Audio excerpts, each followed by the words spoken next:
Well, it's my pleasure to introduce our keynote speaker today. Charles, or Charlie, P. Hoy-Ellis is a Master of Social Work, a PhD, and a licensed clinical social worker. Charlie is an assistant professor at the U in the College of Social Work. He received his Master's of Social Work in clinical/contextual practice and his PhD in social welfare from the University of Washington. Dr. Hoy-Ellis teaches diversity, social justice, and ethical reflexive social work practice and aging advanced practice for Masters of Social Work students at the U. Charlie's scholarship focuses on the mental health and well-being of lesbian, gay, bisexual, transgender, and queer/questioning, or LGBTQ people, especially in midlife and older adults. He has nearly 20 years of direct practice experience as clinical social worker providing services to the LGBTQ community. Dr. Hoy-Ellis was a member of the research team of the Caring and Aging with Pride, the CAP project, the first of its kind federally funded by the National Institute of Health and National Institute of Aging. The national study that began to systematically examine the health and well-being of LGBTQ midlife and older adults. The initial CAP project was so successful that 9 years later, the project is now an ongoing longitudinal study that continues to explore the health and well-being of LGBTQ midlife and older adults over time. Aging with Pride, National Health, Aging, Sexuality, and Gender Study, the NHAS. These studies are but a small testament to the resilience and challenges of today's LGBTQ older adults, those who are emerging from the shadows to make their voices heard. I'm really excited to have him share his work with us, and please give him a warm welcome, Dr. Hoy-Ellis.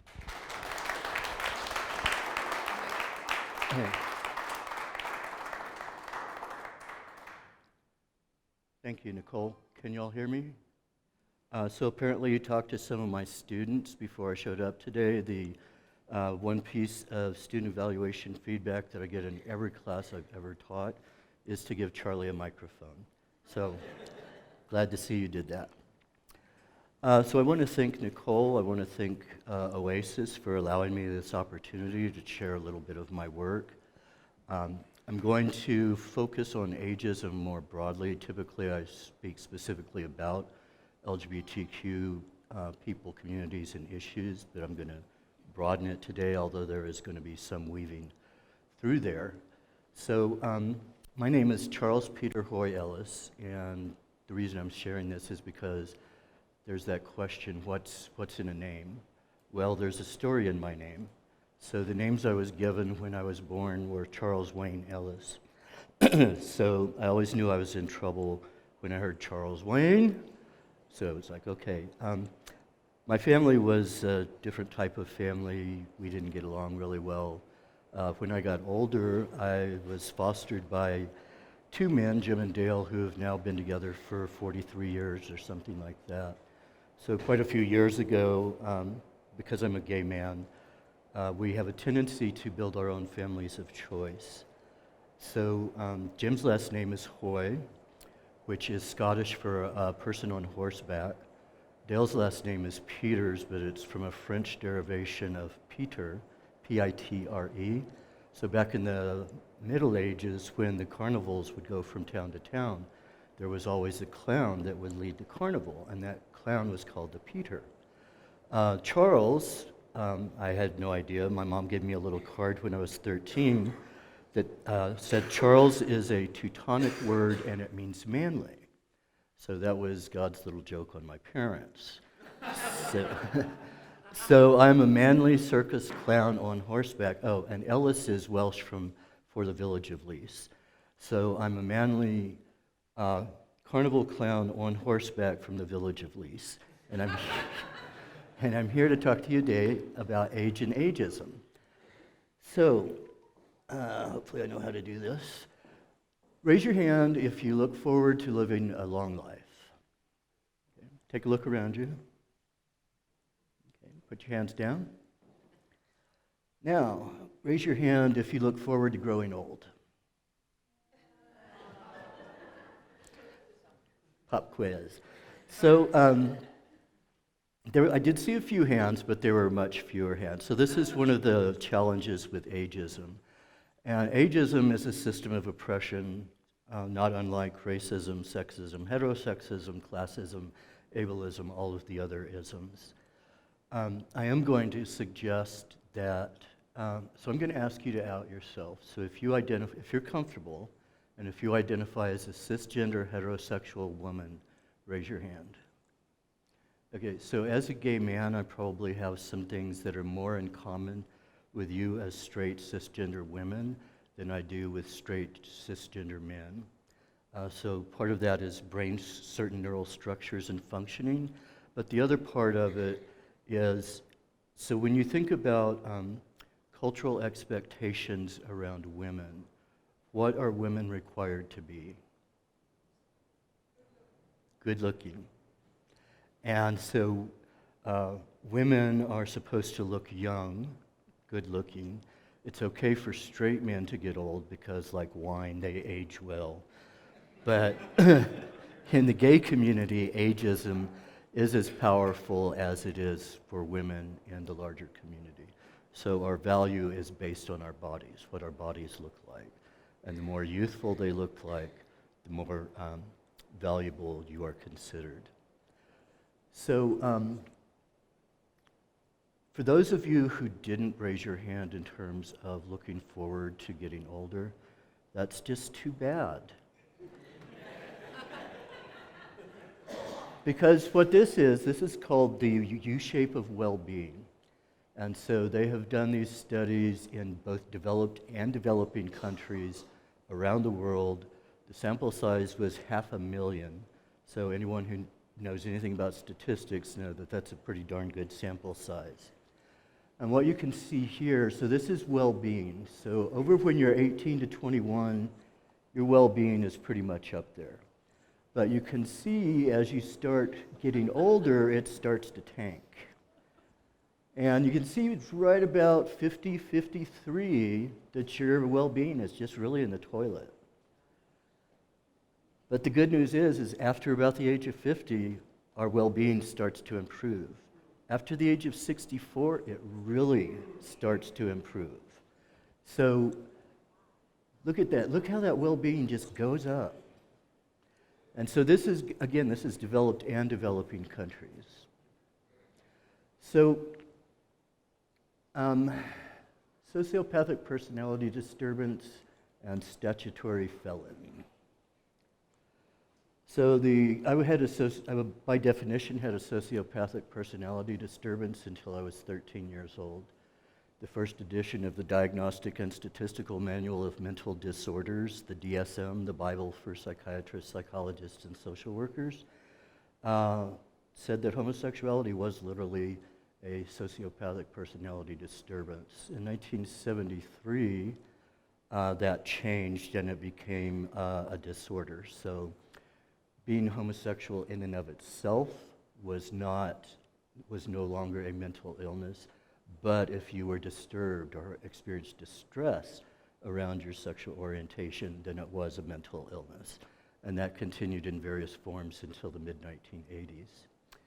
I was a statutory felon depending on where I was residing until I was 33. So in 1963, Illinois became the first state to decriminalize sodomy, and sodomy is a lot more complicated than we think it is, but typically in this context, it's about same-sex behavior.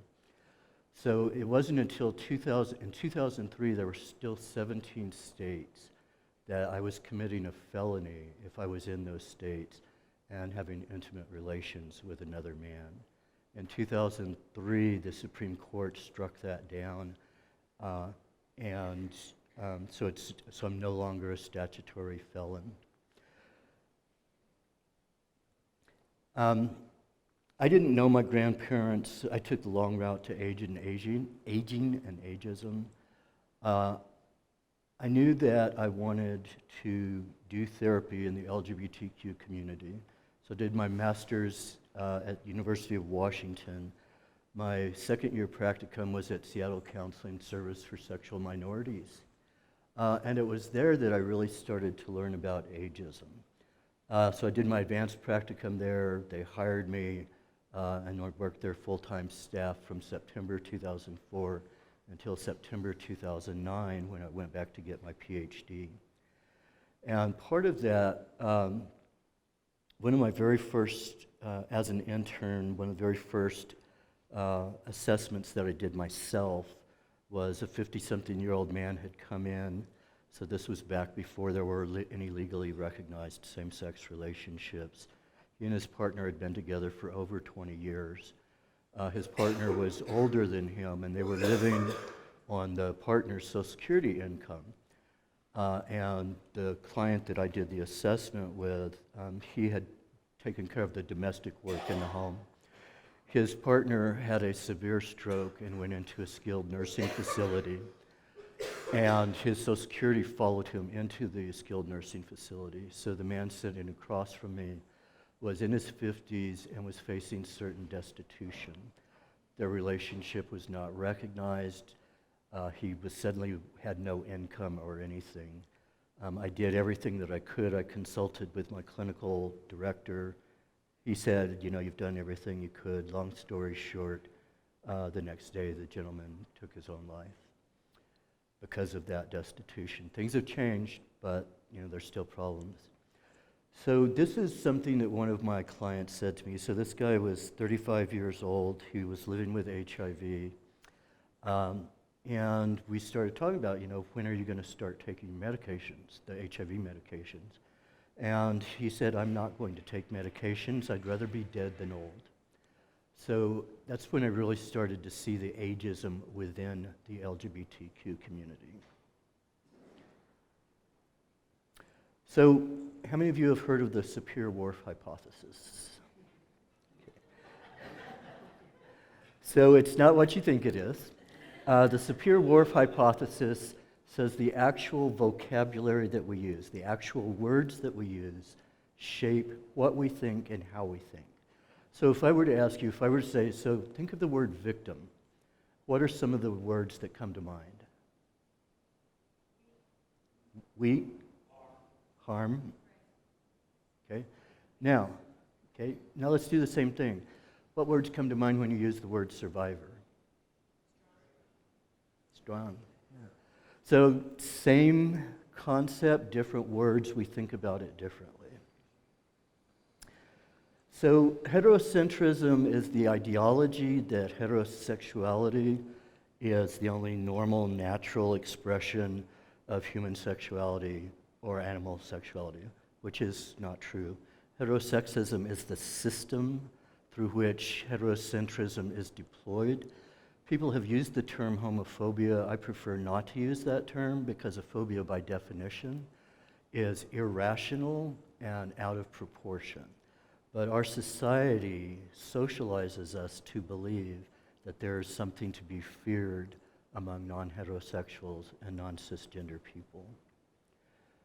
We also have a similar type of system with ageism. So our culture is youth-centric, it's youthist, and the manifestations of that are ageism. So I'm going to call out Nicole here. Nicole is great. I love Nicole. Introducing her to my husband when we first got here. And we were talking about my husband's kids, and they're in their 30s. And Nicole said something to the effect of, well, you don't look that old. That's great. That's ageist.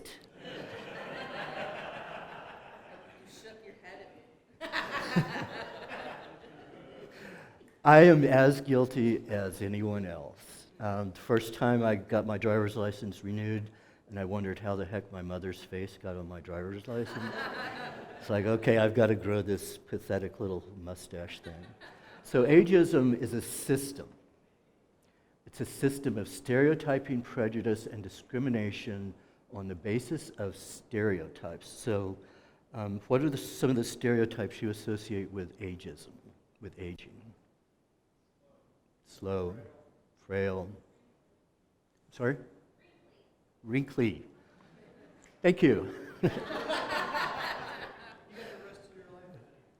It's true. There are things that come with age that are actually pretty cool. So ageism as a system overlooks older adults. So although it's illegal to discriminate based on age, it's pretty hard to prove discrimination based on age. When I was growing up, so a lot of this comes through the media. So there's a cycle of socialization. So we're born into the world, we learn about who and what we are and who and what other people are, those stereotypes, attitudes, and beliefs. Those get reinforced through our institutions, schools, preschools, kindergarten, things like that. So when I was growing up, so I was a teenager in the 70s, the only images that were available to me is what I could be as a gay person, as an adult gay person, was a drag queen, a hairdresser, or a child molester. And I wasn't particularly interested in any of those three possibilities. Not that I have anything against hairstylists or drag queens. Some of the best people in the world are drag queens. But that was the limit. That was what media told me I could be. So this is the health equity promotion model. So you didn't know you were playing a game in your everyday life, did you? So it popped out to me when is it Ibanez, I believe, was sharing the board games. So this is the health equity promotion model. Yes, I am bragging a little bit because I was on the team that developed this. So we developed this specifically for LGBTQ people, but it's also pretty much applicable to any other social identity group. So at the top, social positions, our intersectionality determines what types and what forms of oppression and discrimination we experience. So there's a multi-level context. So as a white gay man, I do experience oppression around being gay, but I experience a great deal of privilege around being white and cisgender male. Black, working class, transgender woman is going to experience much more structural and individual level discrimination and oppression. And there are adverse and health promoting pathways. So the behaviors we engage in, our social and community structures and supports, our psychological functioning, different types of coping mechanisms and things like that, all mediate and moderate the effects of discrimination and oppression on physical and mental health outcomes. So when I started with the Caring and Aging with Pride program, we collapsed 7 years of behavioral risk factor surveillance system data in the state of Washington. Sample size was about 100,000, about 1,500 identified as lesbian, gay, or bisexual. And what you see here, so we compared straight people age 50 and older to lesbian, gay, bisexual people age 50 and older. So about 7% of those 50 and older who identified as straight had were experiencing significant psychological distress. But if you look, it's 25% of lesbian, gay, bisexual people of the same age were experiencing significant psychological distress. And this is not because of the sexual orientation, it's because of the social stigma associated with non-heterosexual identities, behaviors, and attractions. So we know that by the year 2050, so just 30 years from now, 2 billion people in the world will be age 60 and older. 130 million Americans will be aged 50 and older. 2.5 million of those are LGBTQ, and more than 30,000 of those live in Utah. I have some unpublished data that I'm working on. So some of the more common ageist myths, if you will. So I showed you the one myth that you're doomed until you hit 50. Once you hit 50, life starts getting better again. So how many of you, I just interacted with someone, but I'm not going to call them out. How many of you have ever attributed to forgetting something to your age? I have two. Fluid memory does decline somewhat with age, so that's the working memory, so where I put my keys this morning or something. But crystal memory is not affected. So crystal memory, so if, say you start playing piano at the age of 5, and you play it throughout your life, you're not going to lose the ability to play the piano unless you get a very specific form of dementia or something. But what they have found, there's a great movie, and unfortunately I don't remember the name of it, but there was an older gentleman who had severe dementia, and he had basically been non-functioning. Well, the limit of his functioning was to sit in a chair and look glassy-eyed all day. He just didn't interact with anybody, didn't speak anything. And I don't recall how it happened, but someone got an iPod and loaded some of his favorite songs from when he was younger on them. And you can watch, he puts the earbuds in his ears, and you can literally see him wake up. You can just literally see him wake up and start singing. And this guy for several years had not spoken a word. And so, while memory does change, it's kind of ageist to say that it's because you're older that you're forgetting something. 90% of all marketing dollars target people younger than 50, even though a third of Americans are, like myself, age 50 or older. What are we spend countless billions of dollars on trying to look younger, remain younger. So hair products, skin products, erectile products, all kinds of things. And so that's just another way that ageism manifests at a systemic level. I have to say, this got my gall rising a little bit. Whenever I rush home from work, I always get stuck behind old people in the checkout line at the supermarket. Don't they have the rest of the day to shop? A weekday shopping curfew of 5 p.m. for old people should be introduced to make life easier for us 9-to-5ers. So we say, we laugh at this, but ageism and these manifestations is very real.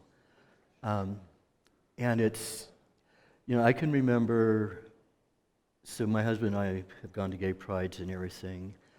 When I was younger, I went to my first one when I was 17 in San Francisco. It was like 250,000 faggots around me. It's like, no.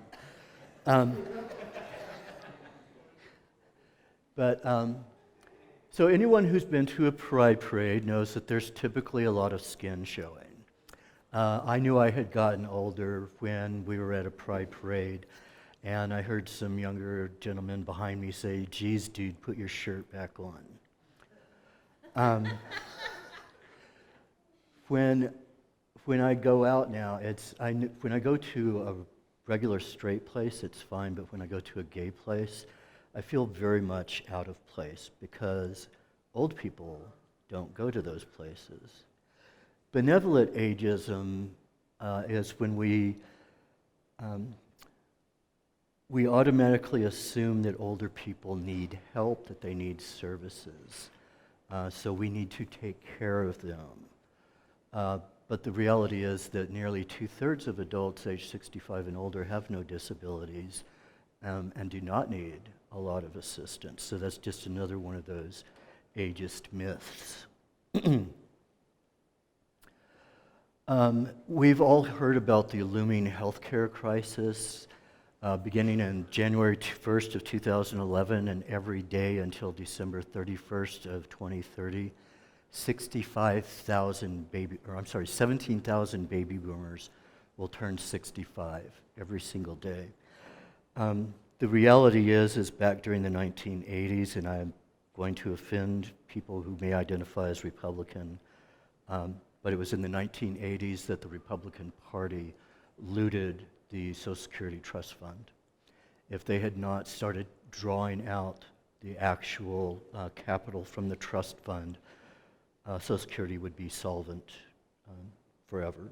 You only get pay Social Security taxes on the first $118,000, so anything above $118,000 that you earn is not subject to Social Security tax. if we remove that, that would solve the Social Security problem also. So remember the SapirWhorf Hypothesis? So ways that we can fight ageism is with the actual language that we use. So we've heard tidal waves, silver tsunami, things like that about the aging population. But let's try talking as Americans live longer and healthier lives. That sounds so much better. We do not take into account the social determinants of health. So we tend to blame people for their own individual choices, for their health decisions and behaviors, without recognizing that a lot of those are socially determined. So my husband and I, we live over 400 South, 1050 West. There's exactly one grocery store within walking distance. And if I come home after a long day of work, I do not feel like walking 45 minutes to the grocery store to buy healthy food, to then walk back home, to then prepare the healthy food. So you can blame my choices on my individual choices, or you can recognize that there are a lot of things that are socially determined that we don't recognize. Please do not use words like elderly, seniors, or aging dependents, these words other. And so use descriptives. So I'm an older person. Older than what? Well, that's pretty much wide open to interpretation. And also, we can use more inclusive language. So instead of those people, we, us, things like that. So I'm very fortunate to be the age that I am because I never should have lived this long. But if we can tackle ageism, we can also tackle racism, sexism, heterosexism, a lot of these other things. And so just as earlier we thought about victim versus survival. So instead of struggle and battle and fight when we're talking about older aging experiences, it's really a dynamic process. Lifespan psychology says that, developmental psychology says that we actually can grow wiser as a function of age, and that increasing wisdom stays with us until the day that we die. So it's not that we just stop developing one day. And it's also not helpful to use, so I've used the word ageism without using any sort of real explanation, but it's discrimination against people based on their age. There is also youthism. So what are some of our stereotypes about young people? Entitled, want to party all the time. Sorry? Quitters, right? Snowflakes, yeah. That's not true. It is true, but it's not the whole story. So anyone who wants to beat me up after the talk, feel free. So we need to make concrete examples of how things can change. So instead of saying we need to do something about aging, I think I'm going to end it up here. So I got my MSW, was hired by Seattle Counseling. They said, by the way, you need to also do substance use counseling. So I thought, okay, I'll go to the community college one day a week and take classes. So I was getting my transcript evaluated because some of my stuff would already transfer. And when I got what they said transferred, I got really angry and I stormed into the advisor's office and said, I've got a problem. And he goes, whoa, slow down, Sonny, slow down. Take a step back outside, come back in, and say, I have a challenge. And so I did that, and it's like, wow, that really changes everything. So if we think about challenges and issues instead of problems, we can be a lot more constructive and a lot more creative. So that's all I have today. Thank you all very much.